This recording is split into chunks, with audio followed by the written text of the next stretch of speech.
Obviously, if I am to keep up, I must needs forsake elegance for efficiency.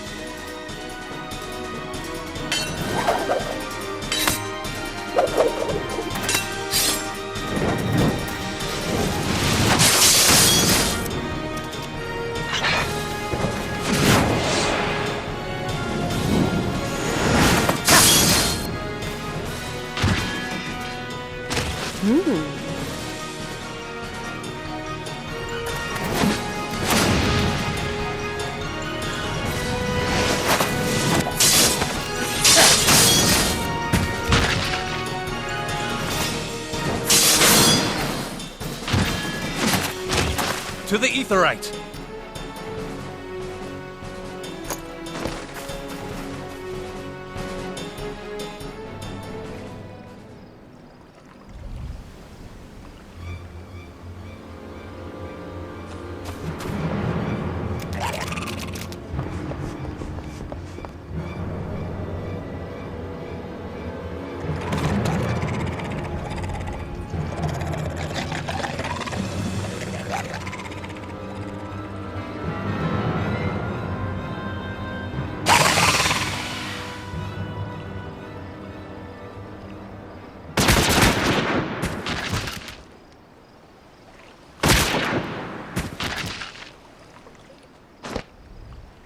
You'll forgive me my lateness.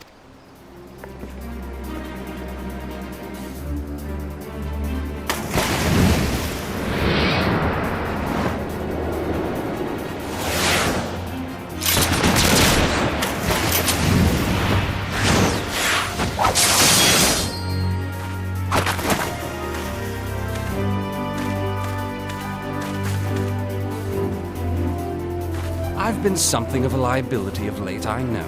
'Tis high time I set about making amends.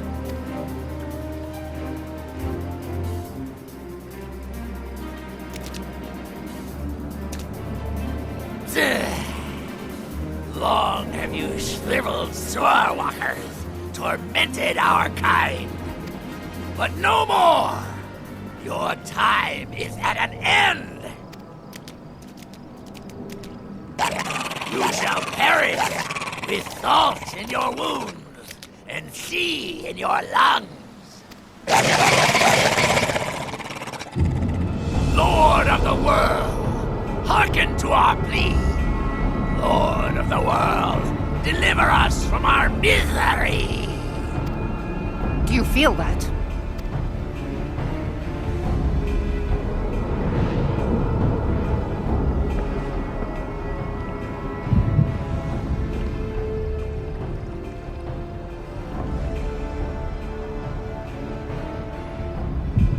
I know this sensation.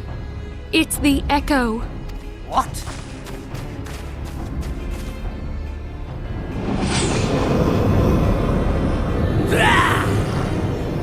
Such power! It is transcendent!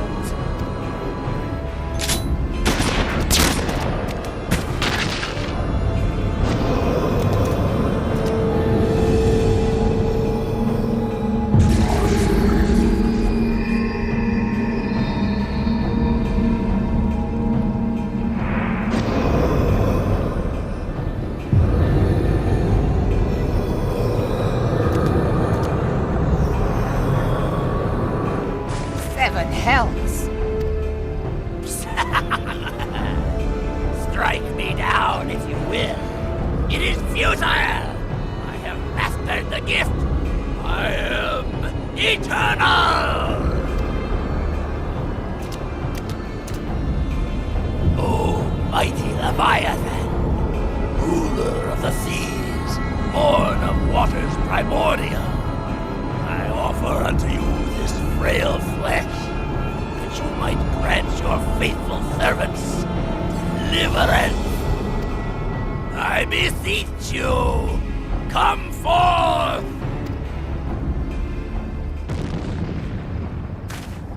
Die, damn you!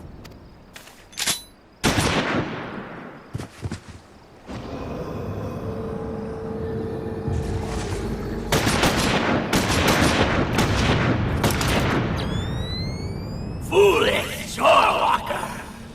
You cannot kill that which is eternal!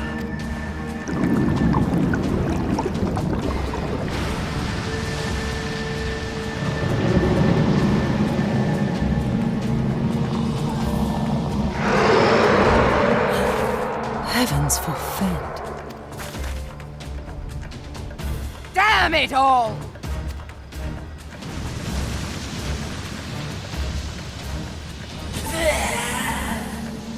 My being ebbs away. But it should by right be infinite. Am I not immortal? Curse you, emissary! You promised me everlasting.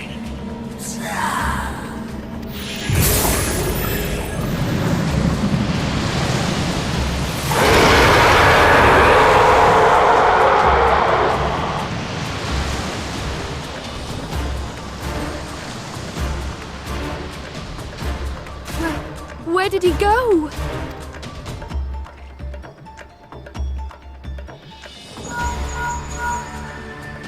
What say you? Nary a single ship? Hells take that sea demon! Gather the survivors and get to shore. Leave the wrecks for the pirates.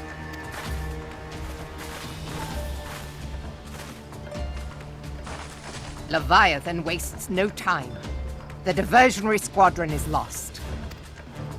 For a mercy, 'twould seem the Primal now makes for open sea. But why does he not press his advantage? Unless... God save us. He means to unleash a tidal wave.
There used to be a hamlet beyond South Tidegate in western Lanosha.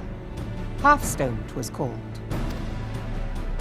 Some years prior to the Maelstrom's founding, Leviathan rose from the briny depths and set about unleashing watery hell upon us.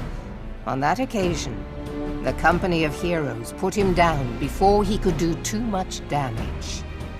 But when the bastard came next, this time in the wake of the calamity, we were not so fortunate. Weary of ravaging our shoreline, he summoned a tidal wave which fair leveled Hearthstone, and washed the soil away for good measure. The area was subsequently occupied by the Sahagin. Aye, the thrice-damned creatures transformed it into a spawning ground for their brood. Given the quantity of crystals stolen to feed him and his legion of thralls, we can be fairly sure that Leviathan is stronger now than in his previous incarnations. If that sea demon is left to wreak havoc, what befell Hearthstone may well befall a larger settlement, even Limsa. That cannot happen. The primal must be stopped. That was ever our objective, Admiral. But how are we to achieve it? The sea is Leviathan's uncontested domain. The ships of the 3rd Squadron could not close to within 100 yards of the primal, nor could their cannons pierce his defenses. I have read the reports, Master Thancred. Our warships may as well have been bloody pleasure barges for all the good they did. 7 hells! Is there no way that we might strike back? The company of heroes defeated Leviathan, having first lured him into an inlet, but we must needs contend with him upon the open sea. It will avail us little to consult past experience.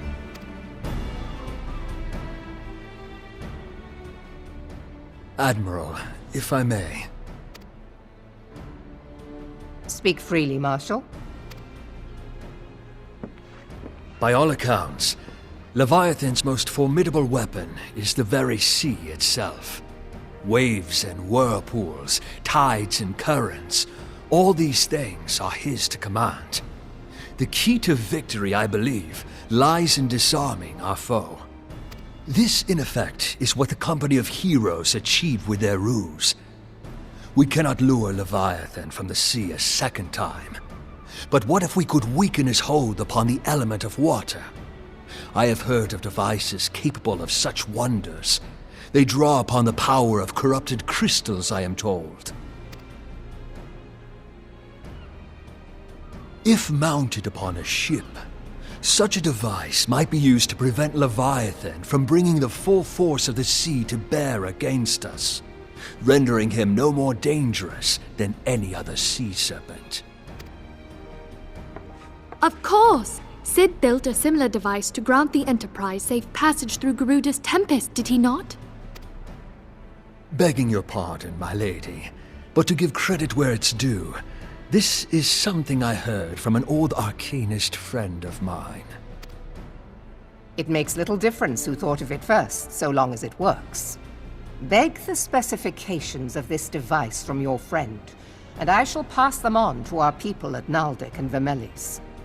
But before we proceed any further, I would voice one concern. Piercing Garuda's defenses is one thing.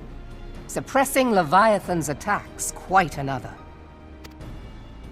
In matters of science, I am as a babbling babe, but I cannot well imagine that such a feat would be possible without a veritable mountain of corrupted crystals. The question being, do we have a ship big enough to bear such a burden? Mayhap not, Admiral, but two might.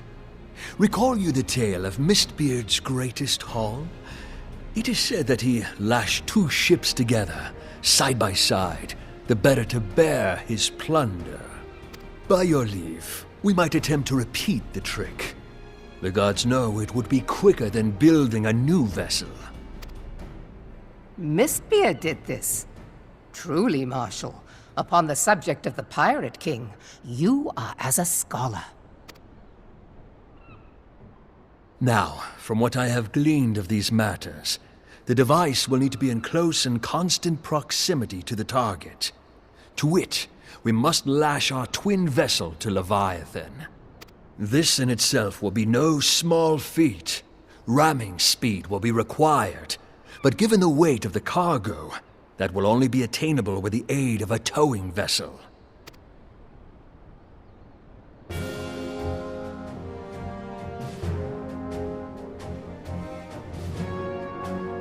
Suffice it to say, the task of piloting said vessel will entail considerable danger, and I would not ask it of another. I volunteer myself. 'Twill be dangerous for all involved, but we have no better recourse. Very well.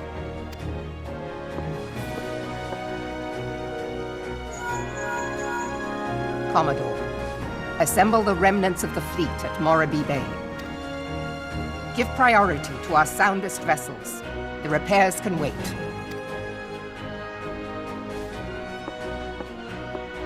Storm Marshal Slafierson, command of the operation is yours. I want that twin vessel ready to sail post-haste.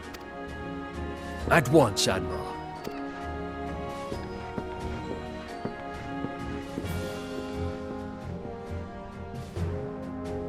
And then there is the small matter of slaying the beast. The fate of Limsa Lominsa rests upon your shoulders once again. Go well, Warrior of Light.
we Lominsons are sworn to strive, till sea swallows all.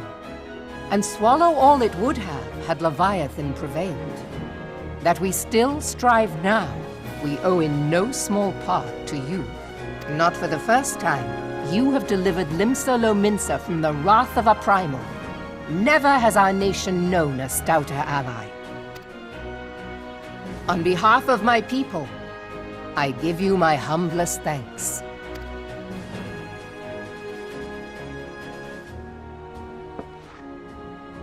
'Tis meet that I give thanks to old Mistbeard, too, for his fine solution. Whatever else he may have been, 'tis clear he was a resourceful soul. Would that I had a man like him in my service.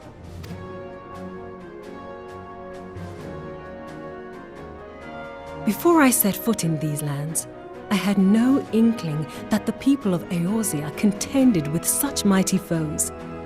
Suffice it to say, their existence came as something of a shock, as did the idea that they could be defeated. This experience has served to remind me of the vastness of the world, and the boundless potential of man. Though I am but a refugee in this realm, I would fain be of use to you in your fight. Know that I am tutored in one of the foremost combat arts of the Far East. It may seem outlandish to the Eorzean eye, but should any of your people care to learn, I would be pleased to initiate them. And I will see to it that they are grateful. I have no doubt that your knowledge and skills will serve us well. Besides, your art is not so outlandish as you think. Would you not agree, Master Thancred? Naught escapes your searching eye, Admiral. Few are privy to this information, but Limsa Lominsa is home to a certain secret fraternity. Its members are trained in a form of combat not unlike your own. By my judgment, it should not be beyond such individuals to adapt to the techniques I witnessed you employing with such admirable deftness. I am heartened to hear this. I too noted a kinship between your style and mine own, though it seemed to me that you fought differently in the beginning. I suppose I did. What can I say? I'm a man of many talents. Though you may labor to believe it, Thancred was once something of a scoundrel who fraternized with the criminal class in these parts. Yestola! You jest, of course. But for a chance encounter with Alphino's grandsire, he might never have left Limsa Lominsa, or received an education in Sharlayan, or taken up his post in Uldar, which is where he trained in the blade, lest you wonder. Minfilia, please! It would seem there is more to you than meets the eye, Master Thancred. Lady Yugiri, I am told that you and yours came to Eorzea seeking permanent resettlement, and that many domins have since been engaged as frontier hands at Revenant's Toll. Moderna is many things, but a place of refuge it is not. Know that I would like nothing better than to furnish your people with a new home here on Lominsan soil. Alas, racked by instability as we are, our nation is in no fit state to take you in. Yet I'll not have it said that we turned a blind eye to your suffering. Until such time as we can do more, I pledge to send provisions. We are in your debt, Admiral. I realize that it scarce qualifies as repayment, but if it please you, I shall set about sharing my martial knowledge with your people at once.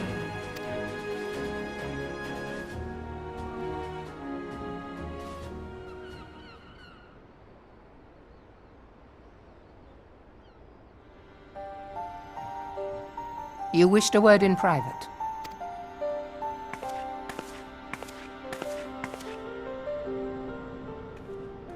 The better not to spoil the festive mood. History repeats itself, Admiral. As the kobolds did before them, the Sahagin resorted to summoning their god over a territorial feud. They acted in self-preservation.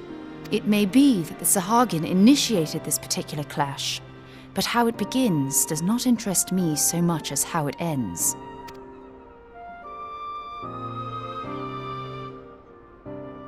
I have not forgotten our conversation, Y'ashtola. I am aware that man bears part of the blame for the Primal's existence. Nor am I ignorant of the Sahagin's reason for acting. They sought to secure a place to breed and multiply that their kind might survive. Self-preservation, as you say.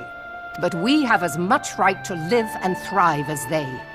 If our own survival is threatened, are we to lay down our arms and welcome oblivion? Nay. And so you kill, that you might live. Yet if living is a right, then that right belongs to all peoples, be they men or beastmen.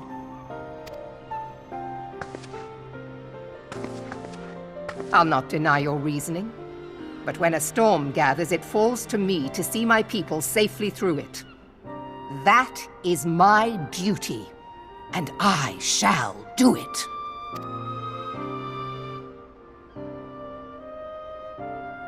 As must we all, Admiral. Stay the course, then. But know that it will lead to no good end.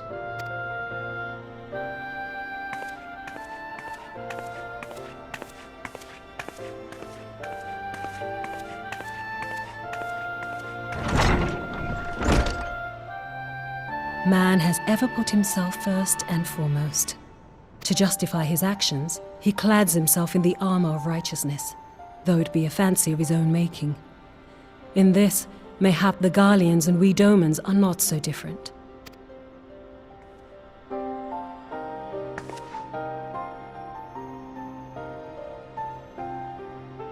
Eorzea has become as a raging sea. If we are to keep our heads above the waves, we cannot scruple to drown the man next to us. When hopes of coexistence founder, strength must determine who has the greater right to live.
I have been reflecting upon the events which took place during our visit to Vilbrand.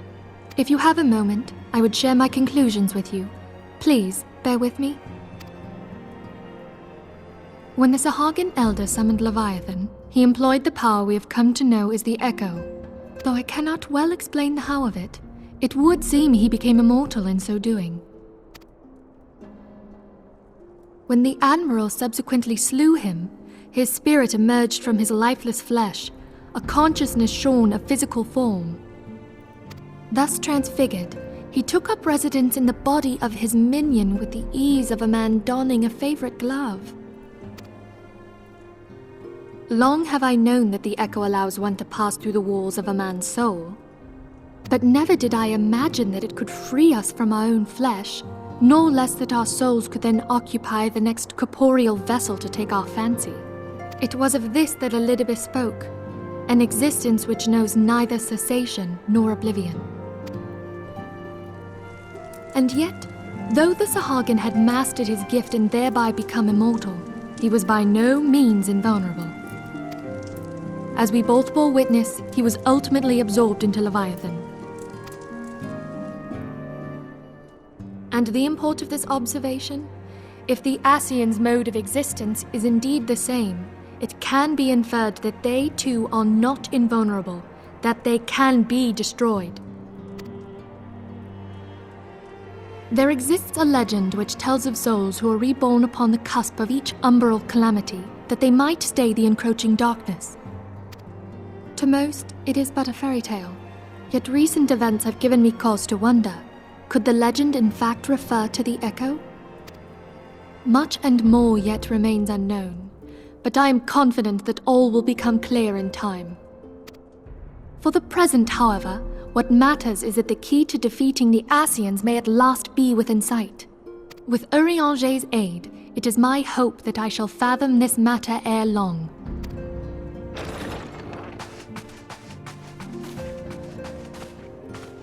Oh, I was just about to send for you, my friend. Is Artemis? Grave tidings from the Sharlayan motherland, my lady. It doth concern our distant allies, the students of Baldessian. What of them? My lady, the Isle of Val, which for many years hath been the Order's home, is no more. No more? Whatever do you mean? I relate only that which hath been conveyed unto me by our agents. An etheric wave of the highest magnitude was recorded in the region. Soon thereafter, 'twas observed that the isle had ceased to be. 'Tis postulated that a magic was evoked, like in power to Ultima. 12 preserve.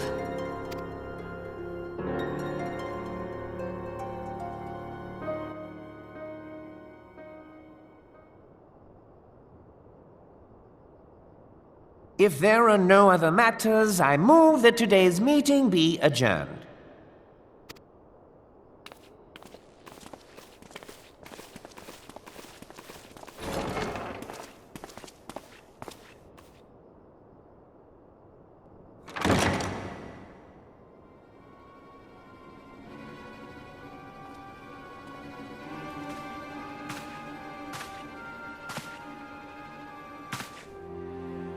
It is done, my lord. Forgive my impertinence, my lord, but these orders, I am uncertain as to what end they serve.